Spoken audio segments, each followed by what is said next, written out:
আসসালামু আলাইকুম রহমতুল্লাহ। প্রিয় দিনী ভাই বোনেরা, মহান আল্লাহ রব্বুল আলমিন যে আমাদেরকে দুনিয়াতে পাঠাইছেন শ্রেষ্ঠ জীব হিসেবে এবং এই দুনিয়াটার যে এত সুন্দর করে তৈরি করছেন, সেই তুলনায় আমরা কিছুই দেখি নাই। যতটুকুই দেখি তারপরও আমরা একটু চিন্তা করলে অবাক হয়ে যায় আল্লাহ তাআলার সৃষ্টি কত সুন্দর। আল্লাহ তাআলা কাউকে দুই মাথা নিয়ে জন্মাইছেন, আবার আল্লাহ তাআলা কাউকে একটি হাত ছাড়া জন্মাইছেন, আবার আল্লাহ তাআলা স্বাভাবিকভাবে আমাদের যে 5টা আঙ্গুল তার থেকে একটা আঙ্গুল বেশি দিয়ে জন্মাইছেন। এক একটা মানুষকে বিভিন্ন রকম ভাবে আল্লাহ তাআলা দুনিয়াতে সৃষ্টি করছেন। নিশ্চয়ই আল্লাহ তাআলার কোনো পরিকল্পনা আছে, আল্লাহ তাআলার হিকমত আছে।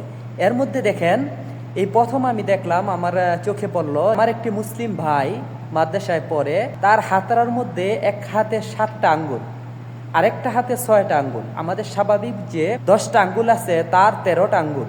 সুবহানাল্লাহ। এর মধ্যেও আল্লাহ তাআলার কোনো পরিকল্পনা আছে। তো এটা আমার চোখে পড়লো, সেটা আপনাদের কাছে শেয়ার করলাম। আল্লাহ তাআলার সৃষ্টি কত সুন্দর, আলহামদুলিল্লাহ।